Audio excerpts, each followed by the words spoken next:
Halo, Assalamualaikum warahmatullahi wabarakatuh. Welcome back to our channel. Ketemu lagi bersama saya Ikhwan Yuda Kusuma di mata kuliah Terapi Nutrisi Medikal. Kali ini kita akan membahas tentang karbohidrat. Apa itu karbohidrat dan bagaimana metabolismenya di dalam tubuh dan fungsinya apa sih dalam terapi nutrisi medikal ini? Kita akan flashback kembali terkait dengan materi biokimia dan materi tentang nutraceutical ya. Jadi sekedar fakta ya, bahwa tujuannya mahasiswa mampu menjelaskan tentang zat makro. Jadi di sini kan ada zat makro ya. Sementara karbohidrat itu fungsinya untuk apa? Nah, sumber-sumber karbohidrat itu sebenarnya ada banyak ya. Salah satu tidak hanya dari nasi saja, tapi juga dari sumber-sumber yang lain. Meskipun jumlahnya tidak sebanyak di nasi ataupun gandum ya. Nah, ini adalah pangan olahan sumber karbohidrat misalkan roti, kemudian gandum dan sebagainya, fiber dan lain-lain juga termasuk yang mengandung karbohidrat. Jadi karbohidrat itu adalah senyawa organik polihidroksialdehid atau keton yang terdiri dari atom C, H, dan O ya. Ada aldehid, maaf ini gambarnya kurang jelas ya, kalian bisa lihat ada aldehid dan ada keton group ya. Formula empiris dari karbohidrat sederhana adalah C2H2N dan ON. Oke, disebut dengan hidrat of carbon atau karbohidrat. Jadi ada hidrat, ada karbon. Dalam ilmu gizi hanya heksosa, contohnya adalah galaktosa, glukosa, fruktosa dan sebagainya, termasuk juga pentosa yang mengandung ribosa, silosa, rhamnosa, arabinosa, serta polimernya yang memegang peranan penting. Jadi karbohidrat sederhana, glukosa, dihasilkan melalui proses fotosintesis, biasanya oleh tanaman. Ya. Karena adanya sinar matahari akan terbentuk energi. Ya, di situ bahan bakunya adalah karbon dioksida, air dan klorofil. Dari situ akan dibentuk suatu glukosa ya. Jadi 6 CO2 atau karbon dioksida, kemudian H2O atau air ditambah dengan energi ya kan, karena adanya klorofil maka menjadi glukosa dengan struktur C6H12O6 ya, plus O2 atau oksigen. Ini adalah proses pada fotosintesis. Nah, klasifikasinya seperti apa? Jadi ada dua golongan dari karbohidrat. Yang pertama adalah karbohidrat sederhana dan karbohidrat kompleks. Kalau karbohidrat sederhana terdiri dari satu atau dua molekul gula, kemudian ada kalau kompleks itu terdiri dari banyak molekul gula. Contohnya karbohidrat sederhana itu apa? Contohnya adalah monosakarida dan disakarida. Sementara yang kompleks itu ada pati, selulosa dan hemiselulosa ya.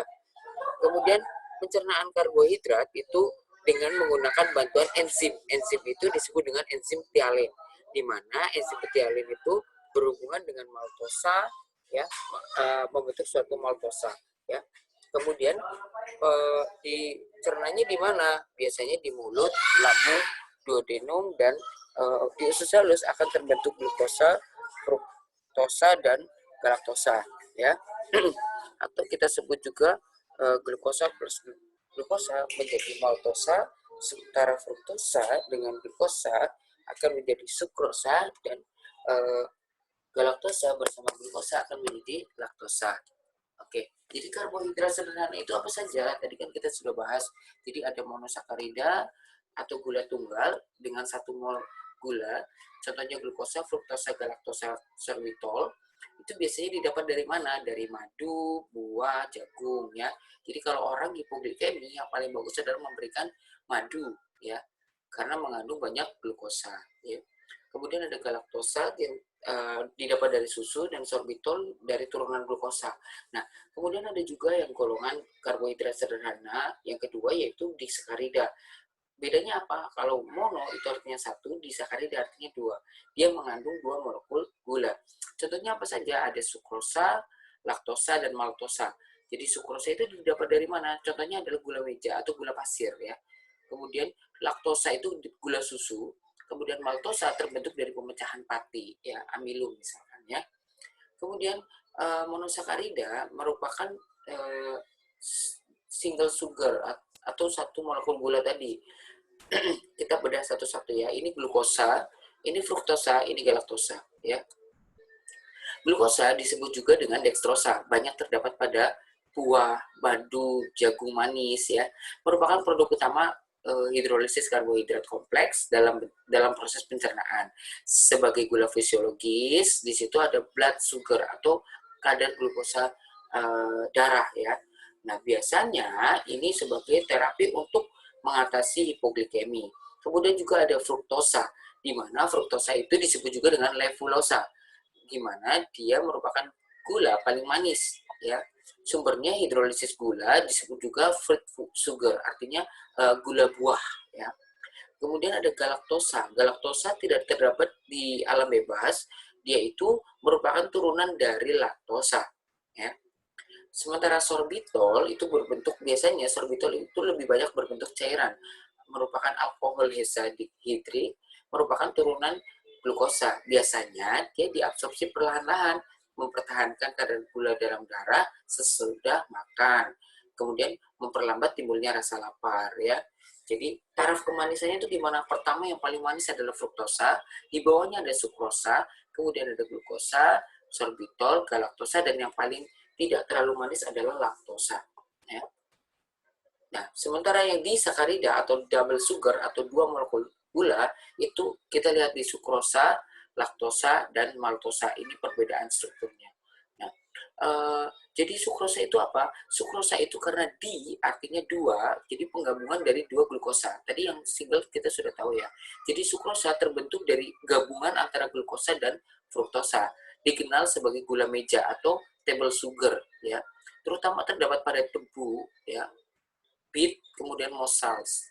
Kemudian hidrolisa menghasilkan glukosa dan fruktosa perbandingannya 50:50 ya. Sementara laktosa yang tadi yang tidak terlalu manis itu diproduksi dari apa? Dari glukosa ditambah dengan galaktosa. Jadi ingat ya, sukrosa itu fruktosa dan glukosa, sementara laktosa glukosa dan galaktosa. Biasanya gula utama dalam susu ya atau milk sugar. Sumbernya jelas dari susu dan dairy products ya. Kemudian ada susu sapi 4-6% laktosa, dari ASI 5-8 laktosa. Daya kelarutan tidak sebaik di sakarida yang lain ya.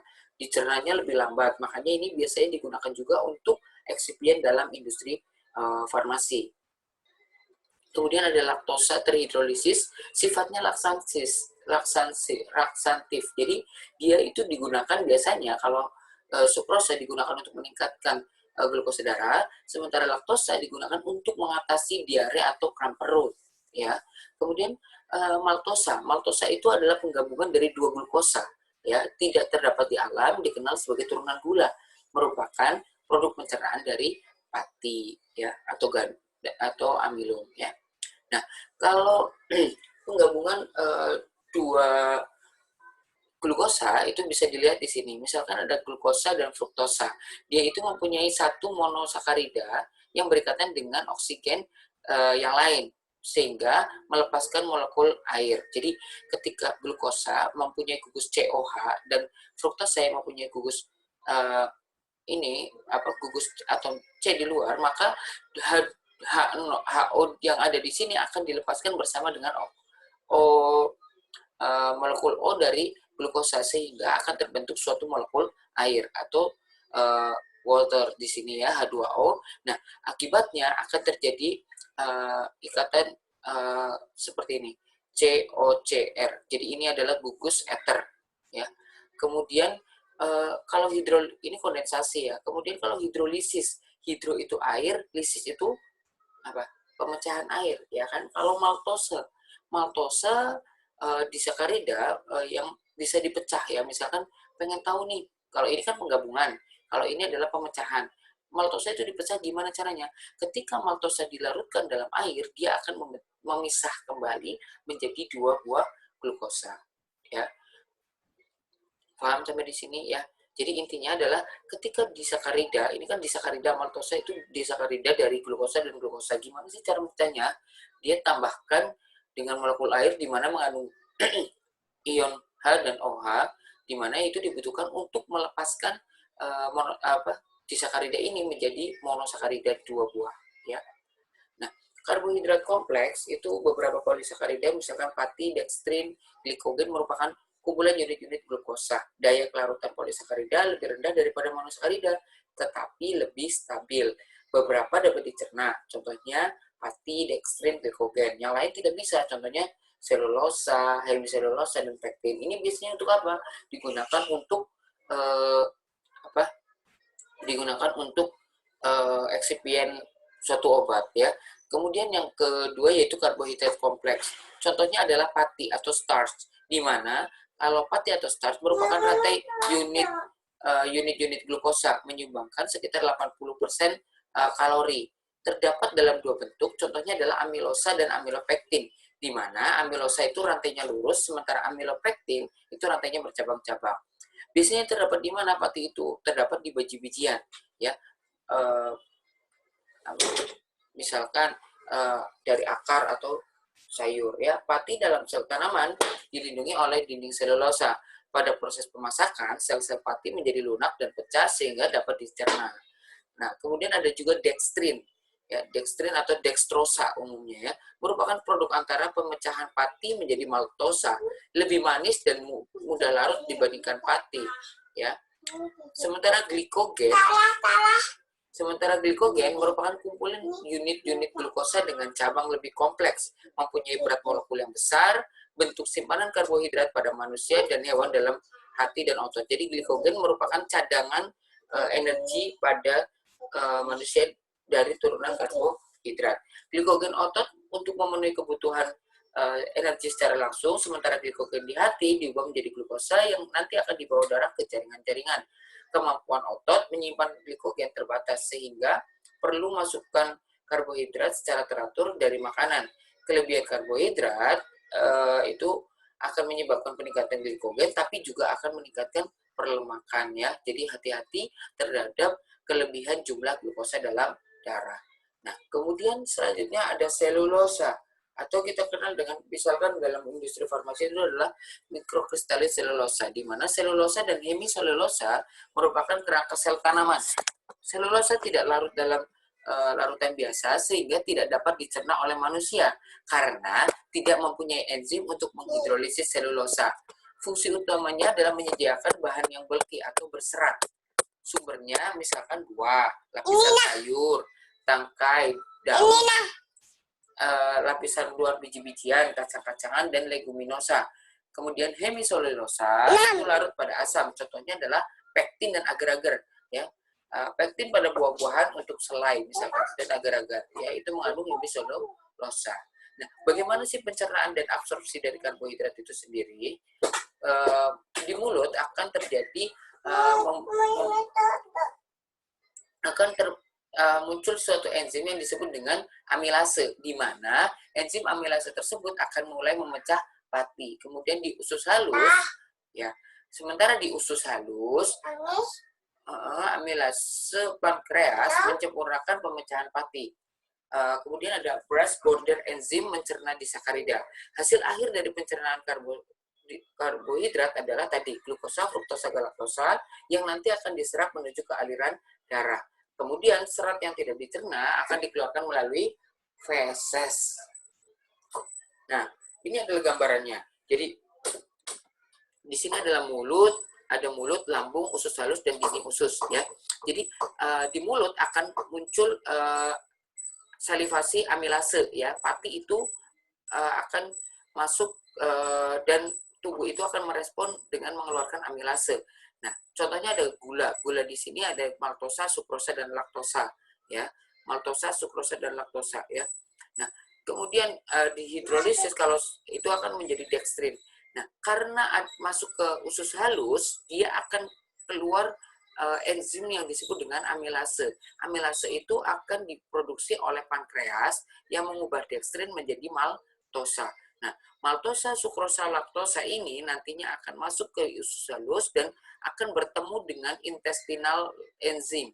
Contohnya ada maltase, sukrose, dan laktase, di mana nantinya akan diubah menjadi glukosa dan glukosa, fruktosa dan glukosa, galaktosa dan glukosa. Ya.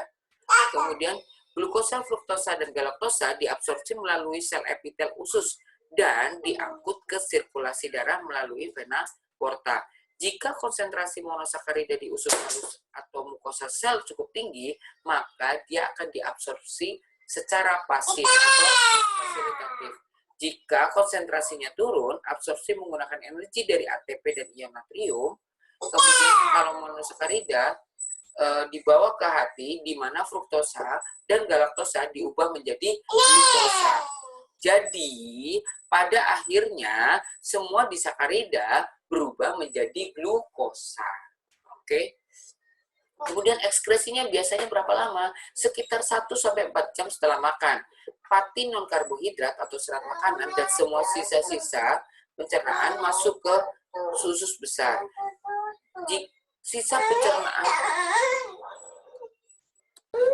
Sisa-sisa pencernaan difermentasi oleh mikroorganisme di usus besar.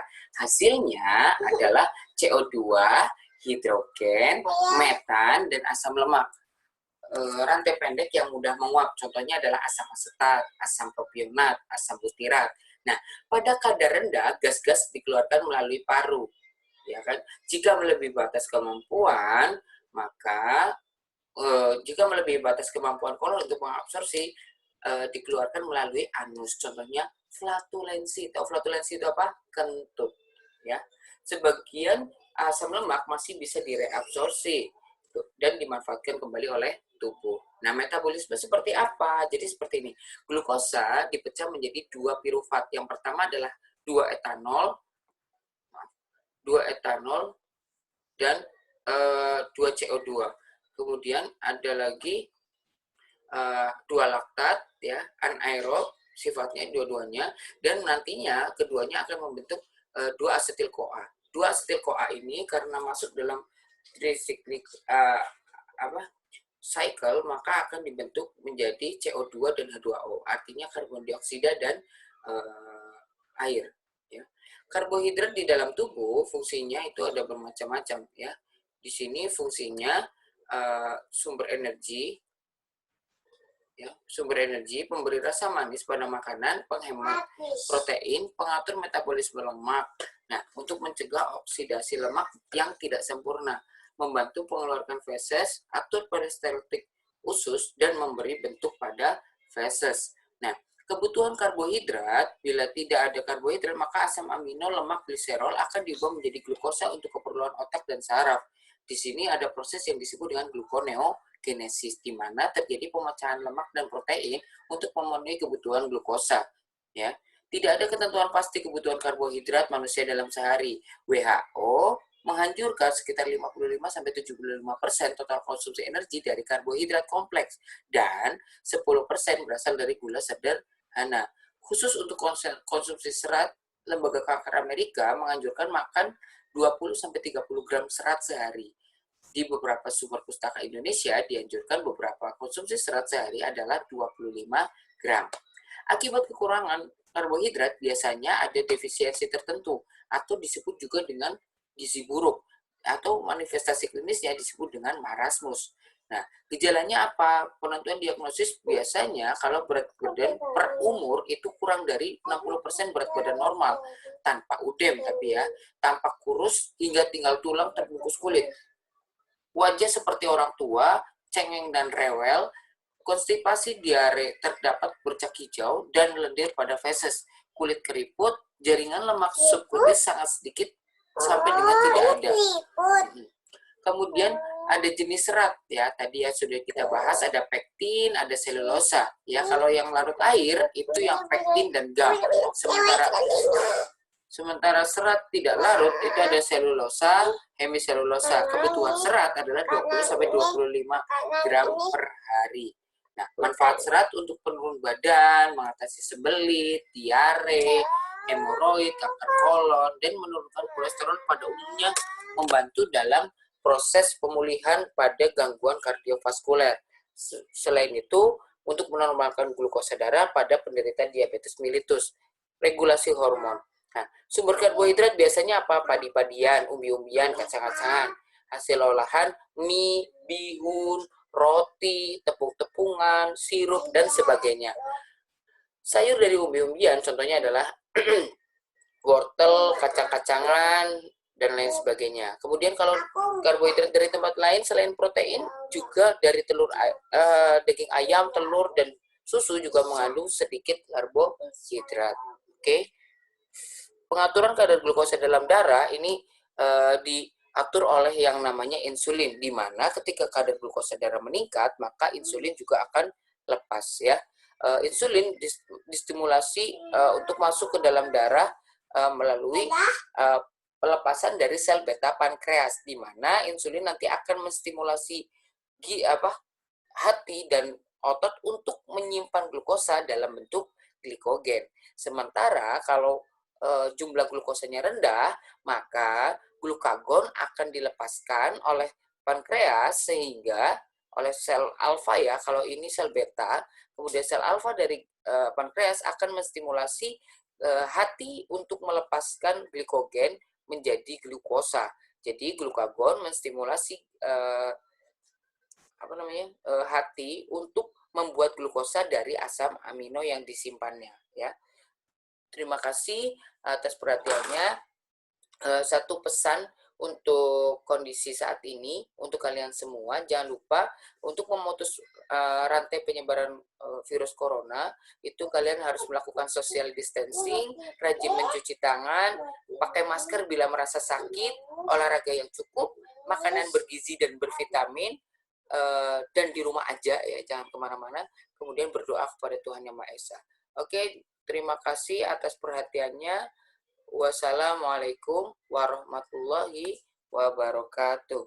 Sampai jumpa di pertemuan berikutnya. Thank you very much for watching. Wassalamualaikum warahmatullahi wabarakatuh.